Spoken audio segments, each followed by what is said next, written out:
नमस्कार, चेतना टुडे में आपका स्वागत है। सबसे पहले एक नजर अब तक की खास सुर्खियों पर। शहर में दिन दहाड़े 1.5 घंटे में चेन लूट की 2 वारदातें, एक पखवाड़े में चौथी घटना। निगम अध्यक्ष के खिलाफ कलेक्टर को अविश्वास प्रस्ताव पेश, विशेष सम्मेलन में होगा फैसला। और राजनीतिक लाभ लेने की जगह कांग्रेस अनशन पर बैठे, अध्यापकों की नसीहत। शहर में चारों ओर पुलिस की नाकेबंदी के बावजूद चेन झपटने वाले बदमाश पुलिस के लिए चुनौती बने हुए हैं। दिन दहाड़े व्यस्ततम क्षेत्रों में वे निर्भीक होकर वारदात को अंजाम दे रहे हैं। बुधवार को तो चेन लुटेरों ने कमाल कर दिया। मात्र 1.5 घंटे में शहर में 2 महिलाओं से चेन झपट कर फरार हो गए। पहली वारदात तो कलेक्टोरेट परिसर के नजदीक हुई, वहीं दूसरी वारदात बीच शहर में जैन कॉलोनी में हुई। चेन लूट की पहली सनसनीखेज वारदात कलेक्टोरेट परिसर के गुलाब चक्कर के पास सुबह करीब 10:15 बजे हुई। छोटी शीतला माता निवासी श्रीमती रुचिका शर्मा 30 वर्षीय अपने नन्हे पुत्र को रामबाग स्थित स्कूल में छोड़कर अपने स्कूटर से घर लौट रही थी कि तभी पीछे से मोटरसाइकिल पर सवार 2 युवक आए। उन्होंने श्रीमती शर्मा के गले से सोने की चेन खींची और आरडीए कार्यालय की तरफ भाग निकले। वे स्टेशन रोड पुलिस थाने पहुंची।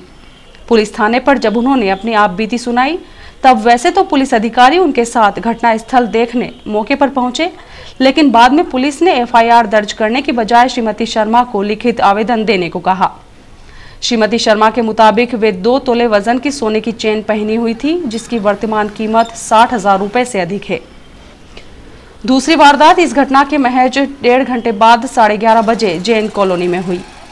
थावरिया बाजार निवासी श्रीमती मालापति सुनील व्यास 60 वर्षीय जैन कॉलोनी स्थित नाहर कॉन्वेंट स्कूल जाने के लिए घर से पैदल निकली थी।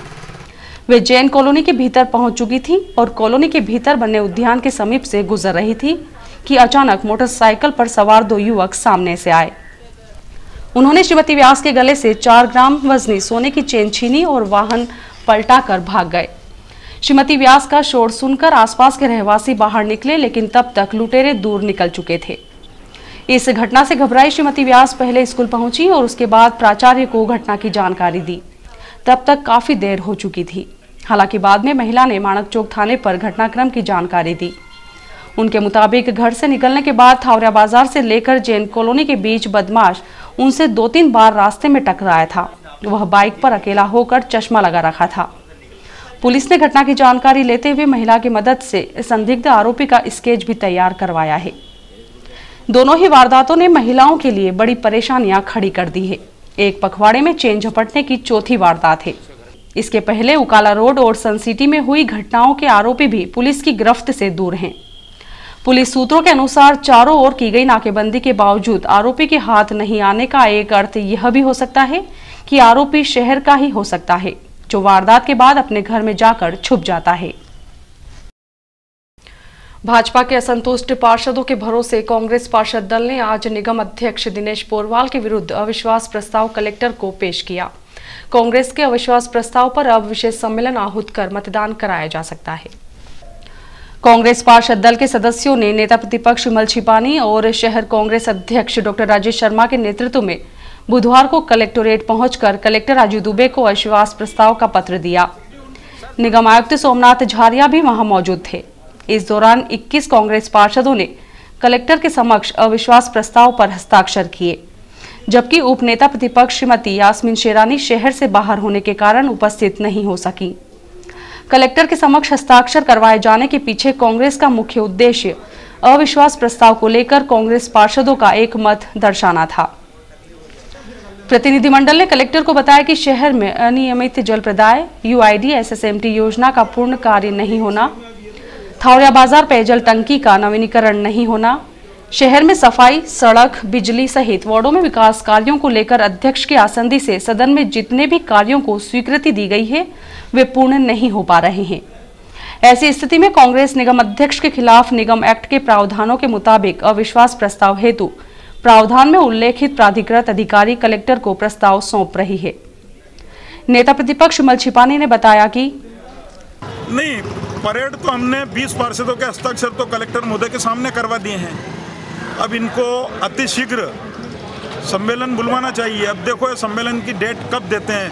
जब भी सम्मेलन होगा उसकी सूचना 10 रोज पूर्व पार्षदों को देना पड़ेगी। जबकि कलेक्टर राजू दुबे ने प्रस्ताव के तकनीकी परीक्षण की बात कही।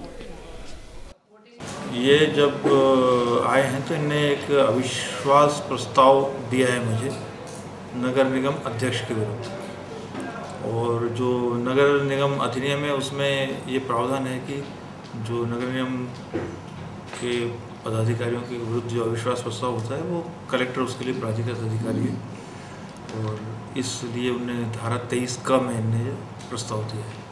तो ये प्रस्ताव अभी दिया है, अब इसका हम लीगल परीक्षण कराएंगे कि एक्ट क्या कहता है, एक्ट के हिसाब से ये सब विधिवत है कि नहीं, और उसके बाद फिर अगला एक्शन। पार्षदों ने अविश्वास प्रस्ताव लाए हैं, यदि विधिवत होगा ये प्रस्ताव तो इसके लिए मीटिंग की डेट नियत होगी, और वहाँ पे जिसको भी अपना पक्ष रखना है, इसके पक्ष में कोई रखेगा या विपक्ष में कोई रखेगा, वो इशू वहाँ पे डिस्कस होगा। इस लेवल पे उसमें कमेंट या टिप्पणी की आवश्यकता भी नहीं है और मतलब कर भी नहीं सकते लीगल। रेलवे स्टेशन पर बुधवार सुबह उस समय सनसनी फैल गई जब खून से लथपथ एक युवक का शत-विशत शव प्लेटफॉर्म 7 की पटरियों पर मिला। जीआरपी ने जहां मामले को दुर्घटना मानकर कायमी की है, वहीं परिजन इसे हत्या बता रहे हैं। उन्होंने शव को दफनाने के पूर्व हत्यारों की गिरफ्तारी की मांग करते हुए शाम को जीआरपी थाने का घेराव किया। एहतियात के तौर पर जिले भर से पुलिस बल बुलवाया गया। प्रत्यक्षदर्शियों के अनुसार सुबह करीब 5:30 बजे पटरियों पर शव मिलने की सूचना मिली थी। जीआरपी ने शव के पास मिली वस्तुओं के आधार पर परिजनों को सूचना दी। परिजनों ने शव की शिनाख्त old railway colony road number 9 निवासी इकबाल पिता अमर अहमद के रूप में की।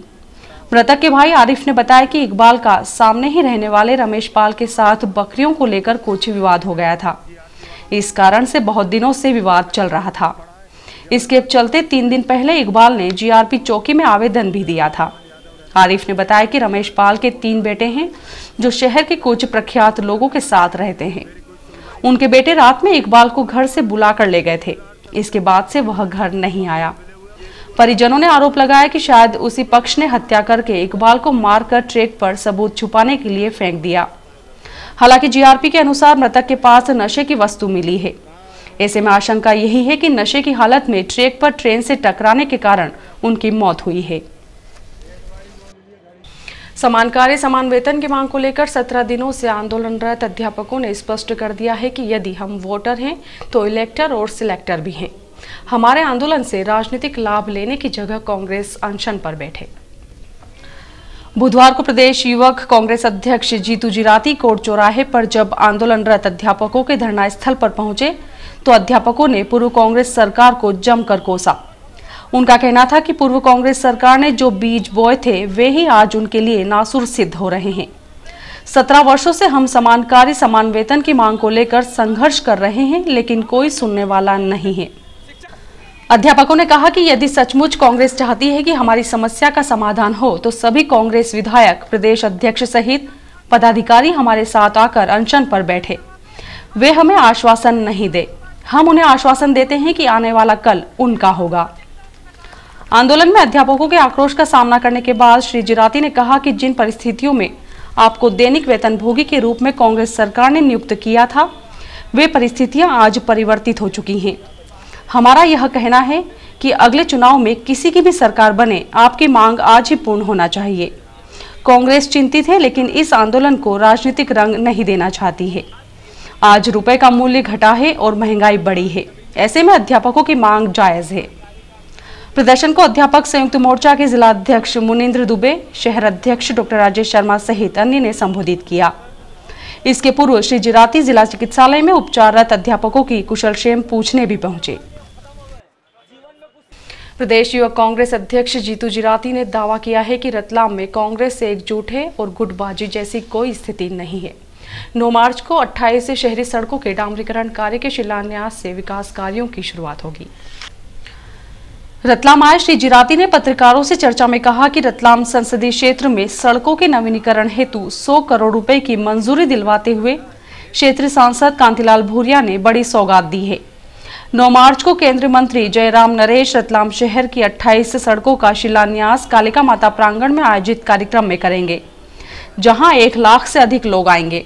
उन्होंने दावा किया कि आगामी विधानसभा चुनाव में रतलाम जिले की 5 सीटों पर कांग्रेस विजयी होगी। उन्होंने 9 मार्च को कार्यक्रम के सिलसिले में शहर युवक कांग्रेस की बैठक पार्टी कार्यालय पर लेते हुए कार्यकर्ताओं से आह्वान किया कि वे कार्यक्रम में अधिक से अधिक लोगों को जोड़ें। बैठक को शहर अध्यक्ष डॉक्टर राजेश शर्मा, शहर युवक कांग्रेस अध्यक्ष अंकित शर्मा सहित अन्य ने संबोधित किया। भाजपा प्रदेश कार्य समिति सदस्य मधु पटेल के पुत्र रमन पटेल के खिलाफ पुलिस थाना माणक चौक द्वारा शासकीय कार्य में बाधा सहित अन्य मामलों में पुलिस प्रकरण दर्ज किए जाने का मामला अब तूल पकड़ने लगा है। भाजपा अनुसूचित जाति मोर्चा ने इस मामले में डीआईजी एवं कलेक्टर को ज्ञापन सौंपा। बुधवार को भाजपा जिलाध्यक्ष बजरंग पुरोहित, मोर्चा जिलाध्यक्ष प्रभुलाल भीलवाड़ा सहित अन्य पार्टी पदाधिकारियों एवं कार्यकर्ताओं ने ज्ञापन के माध्यम से पुलिस थाना माणक चौक द्वारा एएसआई श्रीमती बरखा माली एवं आरक्षक बजरंग माली की रिपोर्ट पर रमन पटेल के खिलाफ की गई कार्रवाई पर आपत्ति दर्ज करवाते हुए प्रश्न किया है कि विशेष शाखा में पदस्थ माली दंपत्ति अपनी कार से चांदनी चौक में बच्चों के साथ घटना के समय आइसक्रीम खा रहे थे।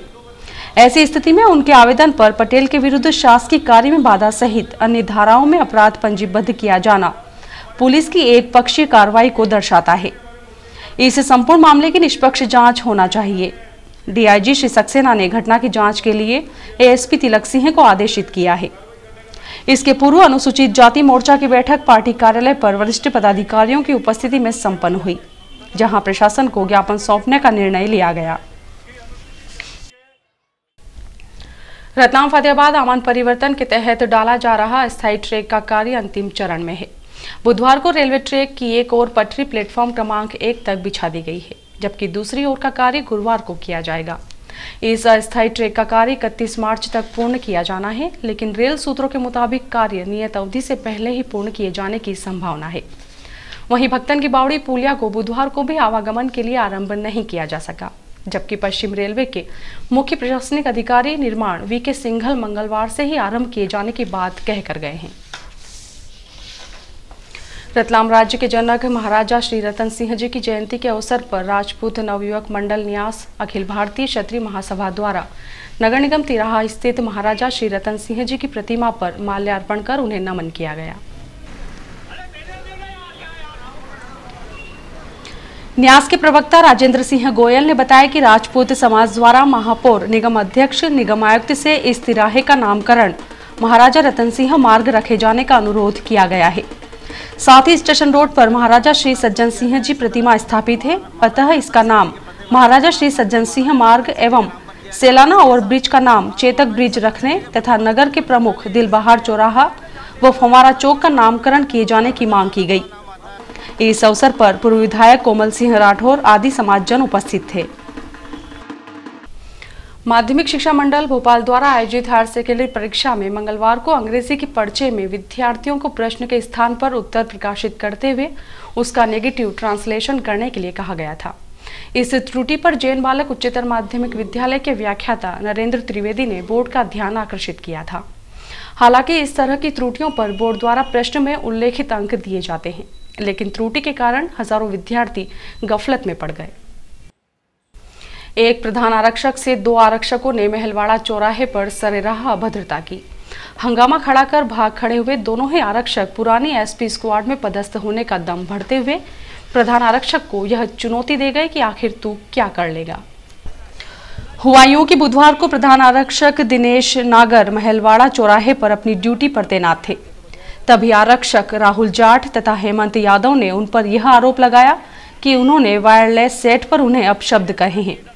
सेट पर अभद्रता का आरोप लगाते हुए श्री नागर के मुताबिक दोनों ही आरक्षक महलवाड़ा चौराहे पर पहुंचे और सार्वजनिक रूप से उनके साथ जमकर अभद्रता की। घटनाक्रम की जानकारी उन्होंने तुरंत पुलिस थाना स्टेशन रोड प्रभारी अनिल तिवारी एवं यातायात थाना प्रभारी मनोज दीक्षित को दी। दोनों ही अधिकारियों ने घटनास्थल पर पहुंचकर श्री नागर से जानकारी ली। वहीं सीएसपी गौरव तिवारी को भी घटनाक्रम से अवगत करवाया गया। उन्होंने कहा, गलतफहमी में यह घटना हो गई है, दोनों पक्षों को समझाइश दी जाएगी। जैसे बैंक डायरेक्टर प्रकाश व्यास और राकेश दुबे के 5 वर्षीय कार्यकाल में से सफलतापूर्वक 3 वर्ष पूर्ण होने पर बैंक कर्मियों द्वारा दोनों का स्वागत किया गया। यहां जेके जैन प्रबंधक बैंक ऑफ बड़ौदा, वरिष्ठ अंशधारक आर.के. अग्रवाल, शाखा प्रबंधक मोहम्मद आई सिद्दीकी सहित अन्य स्टाफ उपस्थित था। और आइए देखते हैं अंत में सुर्खियां एक बार फिर। शहर में दिन दहाड़े 1.5 घंटे में चेन लूट की 2 वारदातें, एक पखवाड़े में चौथी घटना। निगम अध्यक्ष के खिलाफ कलेक्टर को अविश्वास प्रस्ताव पेश, विशेष सम्मेलन में होगा फैसला।